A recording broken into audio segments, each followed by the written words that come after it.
So I'm going to explain first the color groups. We have 4 color groups in every class. It's usually like 7 children, maybe 8 per color group. And every color group, it's like blue, red, green and yellow, and every color group has a color group folder. Like this is from our class, for example, the yellow color group. It does look a little bit empty, but that is because we had some children that started completely new throughout the year, so they don't... I want to ask one question. You mean every class they have 4 color groups? Yes, it's the same color groups in every class. And except for giraffes. Giraffes have, I think, 2 color groups, only because the class is smaller. And the ones that are like still empty, they're actually not really empty, they're in progress. That's the children that came new into the class. So here we have 1 child that is not new. Every child is basically recorded in this folder. And like when the children started in a different class before, like this child, for example, was in crocodiles before, came up to leopards, and they already prepared everything properly.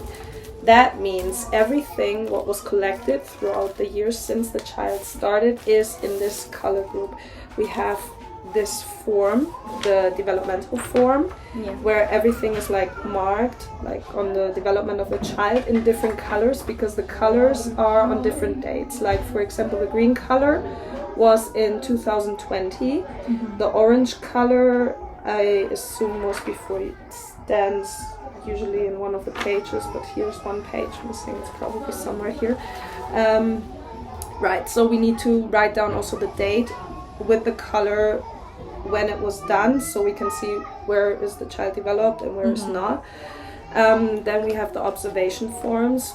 Throughout the whole year we do observations with the children, where we write down the name of the child, the age, the date, of course, and the context, basically what is the child doing, where is it in, what's the environment, are other children involved, are teachers involved, is it in circle time, is it in free play outside, for example, those things. And then we write down like exactly what we see. Basically, we follow the child Not for like only 10 minutes. things.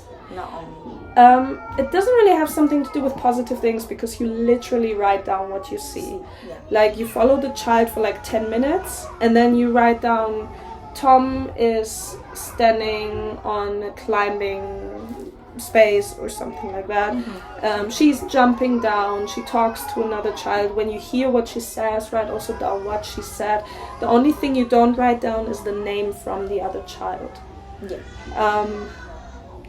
Only focus on that child. Exactly, like this is the observation. We collect a few of them throughout the year, so from that we can also see how is a child developing. Then the how to care for me sheet is also in the folder. That is very important. We get it when the child starts, when we have the home visit with the child, and that's like information that we need. For example, does have the child allergies? Is it using a dummy? How is the sleep? Is it sleeping with a sleepy toy or not? Is it still in nappies or not? Toileting, eating habits, stuff like that. That we get like in the beginning. We need to ask the parents. I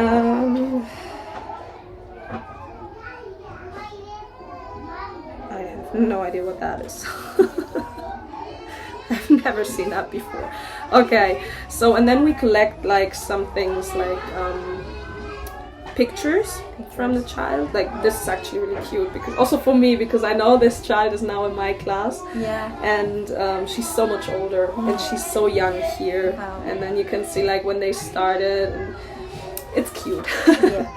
Right, and artwork also, like over the years, like when we have the parents consultation, we can show the parents, and they usually really like to see those things. And then we have this is a preparation form for parents consultation that goes basically together with this. We start with this one, put it together and see where the child is maybe on target or a little bit behind or a little bit ahead in the development. And then we have like 3 key things that we write down. If there are let's say, more negative things, we write it down usually in this kind of sandwich principle, that we write like one positive thing, one maybe not so positive thing, and another positive thing. And you basically make your own notes with it that says if the child is like, in what kind of developmental stage is in, if there is something where you think it's a little bit behind, if there's something where you think it's on target or even ahead other children, and then in the last part how you would to suggest to continue with the development with the child or with any kind of process. It could also be when the child is like really enjoying counting but is like maybe still a little bit behind, but you know that it's motivated in counting, that you can write down to continue practice counting with the child, practice numbers, like stuff like this. Yes. And when you have all this collected throughout the year, then you are perfectly prepared for parents' consultation. I understand. And that's why it's very, very, very important to to maintain the folder, basically. When you have your own color group, like every staff member usually gets one color group, to really look into the folder every once in a while, see what's missing, maybe even take this sheet and marker if you see something where the child has developed now. Like if you do that throughout the year in steps, then you're perfectly prepared at the end for parents' consultation. If it's not done throughout the year, it's stressful. Yeah. It's very, very stressful to like catch up with everything. Exactly. I would say that this is actually the most important thing for those folders, to really maintain them. And there's one thing, like as you can see in this form, developmental form, everything is already markered basically. So there is not much space to marker, and also it's a completely different age. We have some of those. I have it here for the age now. This is for now, like it's not marked yet, but it needs to be marked, and it's a different age group. And like I start basically a new one. The old one stays in here, and everything that will not be marked can be marked afterwards, like when the child reaches this stage, developmental stage. So sometimes you see more than one of those in the folders, and that's basically the reason. And those are basically the folders for the color groups. Best friend for someone who has a color group, basically. Do you have any other questions? I just want to ask, like every staff in the class, so they will handle one color group. Like the ideal is that, for example, when you have 4 color groups, you have 4 key workers. Every key worker has a color group.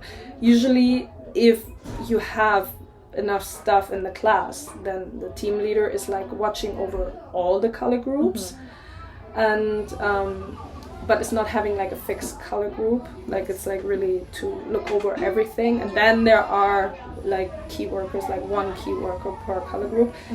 Sometimes a team leader has a specific color group as well. It's not only because there might not be stuff, it can also be because there is stuff that just started new and maybe still needs to be trained in this, and then someone else takes over, or the team leader takes over, and I understand. Anything else? I hope that was clear. Yeah, it's really clear. Okay, good.